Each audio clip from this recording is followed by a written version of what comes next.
6 ativos que pagam dividendo todos os meses em dólares, beleza? Meu nome é Guilherme Córdova, se você não me conhece, eu sou consultor de um dos maiores bancos aqui no Canadá e eu trago conteúdo do mercado financeiro aqui no Instagram, no Telegram, no Córdova Club e tudo mais. Então, se você gosta do conteúdo, desse tipo de conteúdo que eu tô trazendo para vocês, já se inscreve aqui no canal, ativa o sininho, solta o like aí também, faz toda aquela resenha lá que a gente já sabe, dá essa moral pra gente aí e chega de conversinha, editora, solta a vinheta.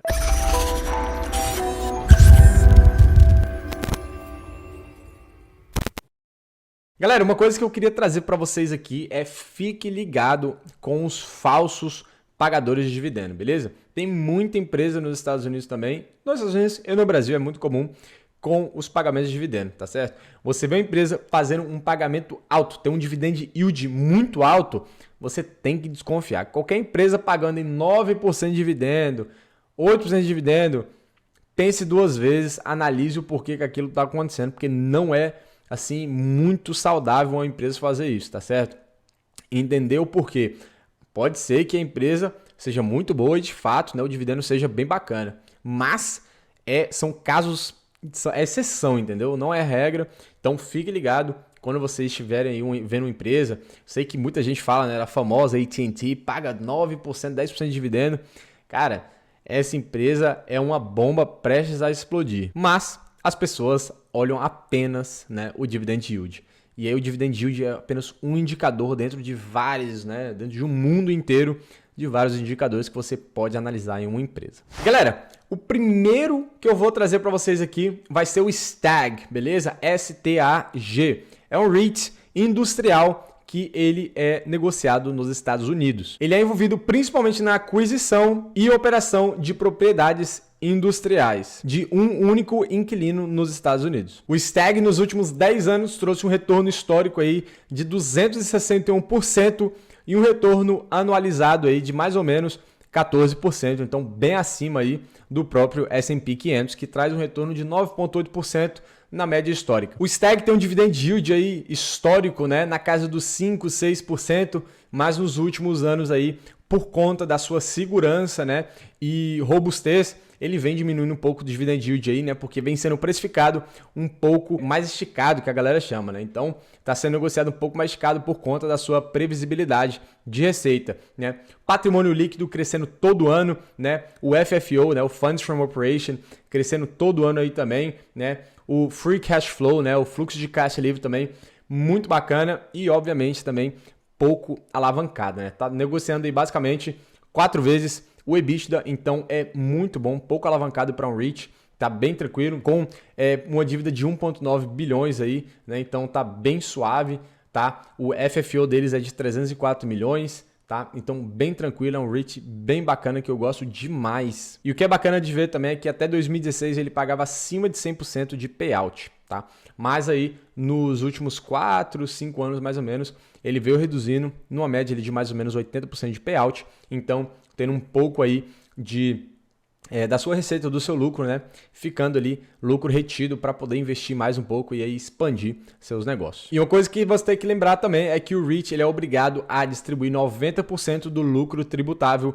para o acionista. Então, muito parecido aí com os fundos imobiliários, com a grande diferença que os fundos imobiliários são fundos e os REITs são empresas. Então, eles contraem dívidas de forma totalmente diferente. O REIT ele pode ir lá e comprar, né, e contrair uma dívida diferentemente do fundo imobiliário. O segundo REIT que eu vou trazer para vocês aqui é o LTC Properties, beleza? É um REIT aí também que trabalha no setor de saúde ou healthcare aí, que você já deve ter ouvido falar muito bem. Esse é um REIT que é um pouquinho diferente, ele não tem tanto crescimento assim, tá? Nos últimos 29 anos aí trouxe um retorno de 236%, com um retorno anualizado de 4%, aí, então muito fraco, né, no retorno histórico geral.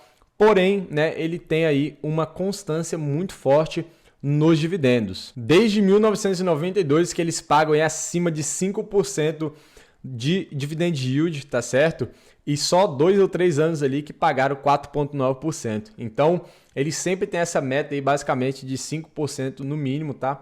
O FFO deles, né, o Funds from Operation, cresce de forma constante, mas bem estagnado ao longo do prazo, né? Então é um REIT muito mais estabelecido, que não cresce muito, né? Ele é muito mais estável do que crescimento. Então, ele é aquele ativo na sua carteira que vai ficar bem ali, zerinho, tá? Mas vai te pagar um dividend yield bacana também. A margem dele é na casa dos 60%, né? Historicamente falando ali, uns anos um pouco mais, uns anos um pouco menos, mas muito bacana. Um crescimento, né, como eu falei, estável, mas lento, né? Então, bem de boazinha ali, tranquilo, tá certo? Ele não é aquele REIT que vai, né, dar aquela porrada para você, que vai dar um crescimento bacana, mas ele vai sim ter uma distribuição muito interessante também e de forma consistente, como vocês podem ver nos últimos aí 29 anos, 28 anos. E galera, se você tá gostando desse vídeo aqui, já queria pedir para você soltar o like aqui, beleza? Se inscreve no canal se você não é inscrito, dá essa moral pra gente, que o conteúdo é muito top. Galera, o ativo número 3 vai ser o Realty Income, beleza? O ticker dele é só um Ozão assim, tá? Tá certo? É um dos mais famosos aí que você já deve ter ouvido falar sem dúvida nenhuma. Discutivelmente aí, um dos melhores REITs dos Estados Unidos, tá certo? Crescimento absurdo. O REIT tem mais de 6.700 propriedades nos Estados Unidos, tá certo? De single tenant, ou seja, ele só tem uma pessoa que aluga, né, a propriedade ali também, e as propriedades são de triple net lease, né, que é aquela muito parecida com os fundos imobiliários, né? Vocês têm single net lease, double, triple, tá certo? Então o triple ele é o mais próximo dos fundos imobiliários. Um retorno histórico nos últimos 29 anos de 826%, né? E aí trazendo ele anualizado, um retorno médio mais ou menos de 9%. Esse é um dos melhores REITs que tem, patrimônio líquido crescendo, dobrando aí nos últimos 5, 6 anos, tá certo? Margem acima ali dos 25%, beirando ali os 30% mais ou menos. Ele é sim um pouco alavancado, tá? Mas muito é um REIT muito bacana, muito bom, né? Tem uma confiança na gestão. Então, essa alavancagem acaba sendo ok, beleza? Por conta da sua boa gestão. O FFO dele ali, muito bacana, né? Dobrou aí nos últimos tempos, tá? Em 2014 ele tinha 634 milhões, hoje já está na casa de quase 1,2 bilhões. Tá? Então, muito bacana. Dividend yield ali também na casa dos 4%, 4,5% mais ou menos. E o payout acima de 80%, né? Então, muito bom. O REIT crescendo absurdamente. Várias propriedades através nos Estados Unidos, tá? Então, aí, sem dúvida nenhuma, para você associar dividendo com crescimento, tá? O Realty Income ou o ticker número não, né? O ticker ou ele é uma excelente opção de estudo para vocês. O ativo número 4 vai ser o REIT EPR, beleza? EPR Props.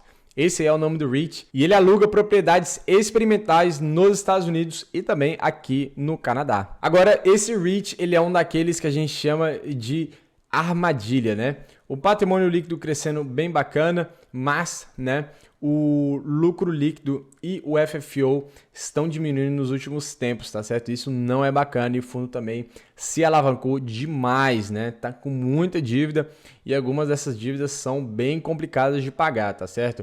O dividend yield ali bem alto também, né? Bateu 4,7% no ano passado, mas vinha aí na casa dos 6,7%, 7% mais ou menos. Ele não é um REIT tranquilo de ter, né? Por conta de ele estar aí no varejo também, né? Tem algumas complicações, ainda mais nos últimos 2 anos aí, né? Com, né, a nossa querida, né? O Coronga aí, impactou muito ele, né? O que já estava ruim ficou ainda pior. Não é um REIT tranquilo de investir hoje, tá certo? Sofreu muito, ele caiu ali em março e está tendo uma certa dificuldade de recuperar, beleza? Tanto o lucro líquido quanto o Funds from Operation, tá? Saiu de 337 milhões para 84 milhões e 61 milhões em 2021, então a coisa não tá fácil para eles, mas, né, o dividendo ele é constante, ele é mensal também e é muito interessante. Para quem gosta de dividendo, esse tá aí, mas fique ligado com a armadilha. O REIT número 5 que eu vou trazer para vocês é o SLG. E o nome dele é SL Green Realty. Ele basicamente é um fundo aí de tijolos, né, que a gente conhece no Brasil, então de escritórios em Manhattan principalmente. E a título de curiosidade, ele é o maior fundo de Manhattan, com mais de 46 milhões de metros quadrados em Manhattan de escritórios para aluguel. Alguns eles são comprados de forma geral, outros são parceria com outras empresas ou com a própria empresa que está alugando aquele espaço. Ele também é um REIT um pouco mais arriscado que os outros, né? Obviamente, ele trabalha muito ali quem lembra, né, da crise de 2008, 2009, né? Impactou demais ali em Manhattan, e foi justamente quando ele caiu pesado, né? Ele saiu assim de patamares de 120, 130 para 20, 30 ali, então caiu assim monstruosamente, né? Muitas empresas saindo, vários escritórios saindo também, e ele tem um retorno histórico de 24 anos aí de 184% e um retorno anualizado de 4% apenas. O patrimônio líquido dele tá meio que estagnado também, a receita tá meio que estagnada, tá certo? A margem tá na casa dos 30%, o fundo é um pouquinho alavancado também, na casa dos 7 vezes ali do EBITDA, né? E o Funds from Operation, né, o FFO ali também tá meio estagnado na casa dos 400 milhões, 450 milhões, também não sai muito dali. Mas o dividend yield ali, ele cresceu nos últimos tempos, beleza? Ele aumentou o dividend yield aí e saiu ali da casa dos 3% para mais ou menos 4,2%, 4%. Então, ele deu uma melhorada, o dividend yield aí, né? Tá sendo muito impactado porque a cotação, ela vem caindo, então tem essa distorção no dividend yield aí, no DI, né? No DY aí. Então, fica ligado com essas armadilhas também. Mas, no modo geral, eu acho que é um REIT ok aí, nota 3,8, 4, 3,5 por aí. Por conta dessa certa instabilidade e o risco setorial que ele está inserido. E galera, por hoje é só. Espero que vocês tenham gostado desse vídeo aqui sobre dividendos mensais.